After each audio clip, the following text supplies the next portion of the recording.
Hey guys, today we are going to discuss one of the key problem which generally our clients or the people who work with us or new people who are join us ask, like what exactly is the difference between a functional and a non-functional document? Why we need these two type of detailed document for a general software?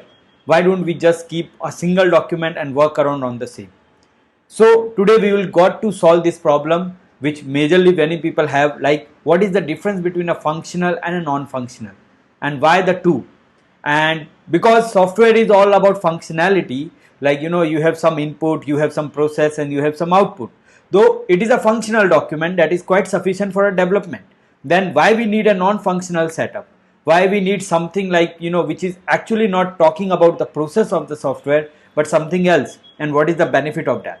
So these are the key questions which I generally get from my client, and which we want to resolve, and we want to give them a clear idea why they need the both, what is the importance of the document, how to manage it out, and what is the benefit if they have the two documents separately, as well as a proper management process for the document to go through. So let's start with our today's session. So functional and non-functional document requirement. First of all, let's understand like what are the functional document. Functional document are those documents which are generally used or prepared for developers and testers. Now why for developers? Because developers work on functionality. The functionality can be anything like login, sign up, the whole module of user profile management, financial detail, management, payment gateway management, or anything. These all are the functionality of your project.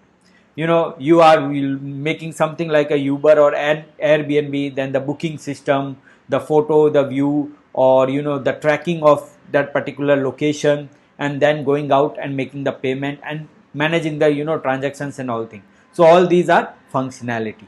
So this is mentioned in the functionality document, which have a set of input, which have a set of process and a set of output, and that is definitely used by the developers and testers to do the testing and to understand the situations.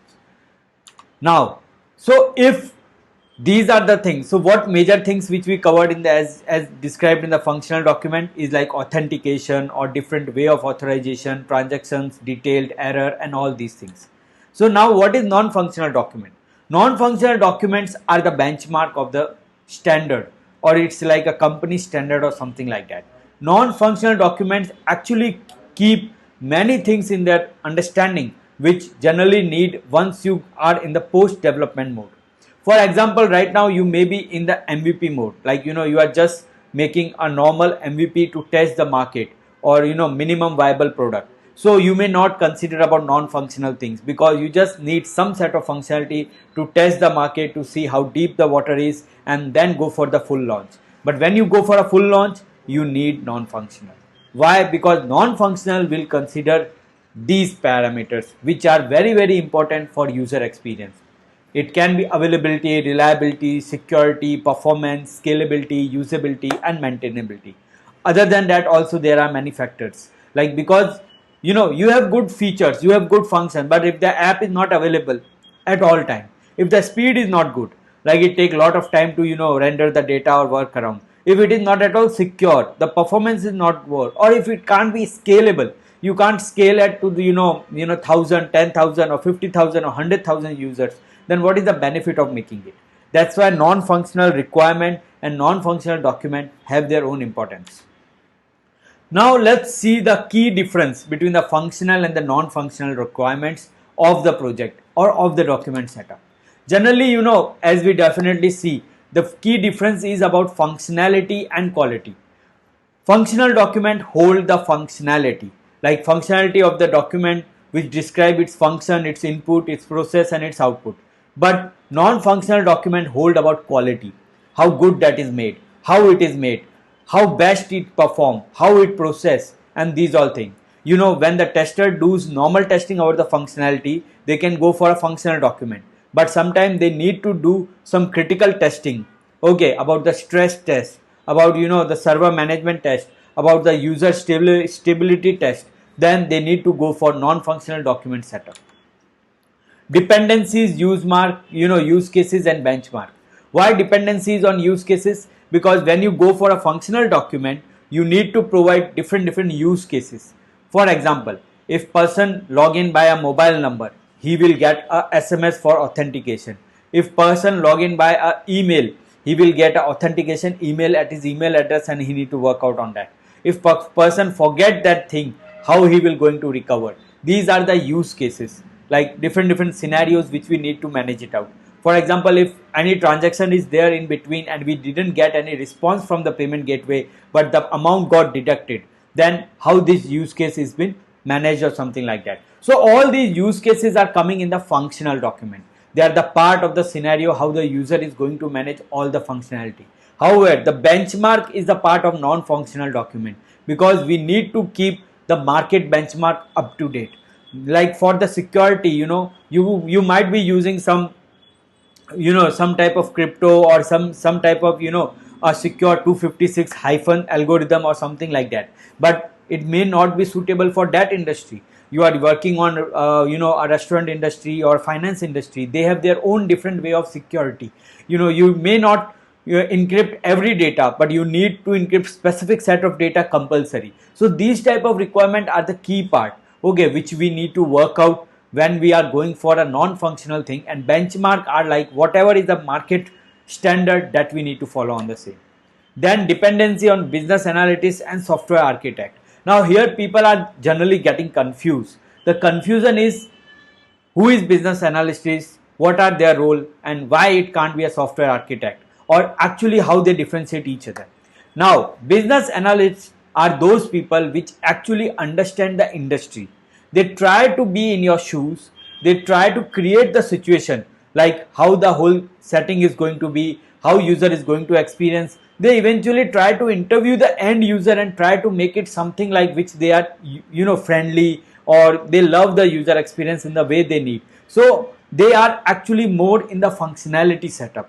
They try to interview the end user. They try to learn about the market, the particular industry, and create something for that particular setup. However, software architect is the person who more on the non-functional requirement.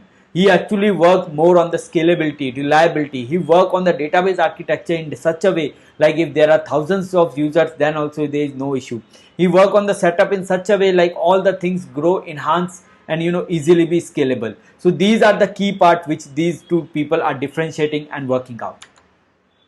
Now, the use of functional specification document and non-functional specification document. As we already told, that functional specification document are used to create, to write the code, to make the design. But non-functional are used to optimize that thing, to optimize the performance of the code, to optimize the performance of the design, the user experience, the test cases, and that all thing. So non-functional has their own key role, and that is not can be ignored or something like that. So now we are actually looking into some of the important consideration which we need to keep in mind when we are making a system requirements. Now these system requirements can be both, like these are both like functional and non-functional, but these are the total requirements which we should keep in mind when doing that particular system requirement for our project. Number one, we should have a project manager who understand a whole deep knowledge of our requirements. It can be functional or non-functional, but a project manager should know everything, and he should actually be expert in managing the whole system and setup.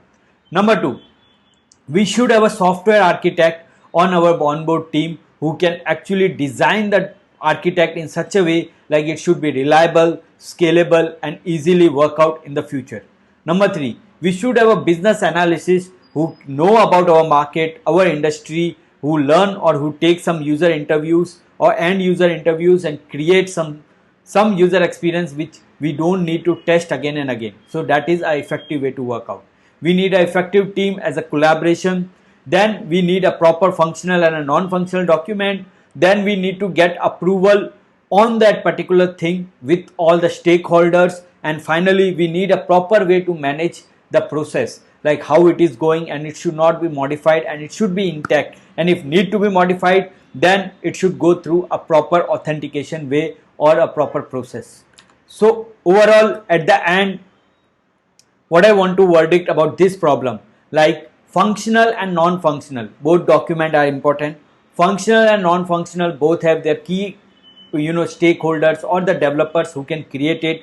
We do need some type of expertise or a setup in our whole scenario, and overall these documents will save the time, money and energy. So do go for them first, do put your time and effort on those first instead of just going on development on a first go. That will create a too much issue in overall proceeding and developing the system. So this is from our side, understanding the whole process. If you still have any confusion, any requirement or anything you want to discuss, you can always contact us through any of the sort of channel. We will definitely provide all our contact information provided in the same. Thank you. Have a great day.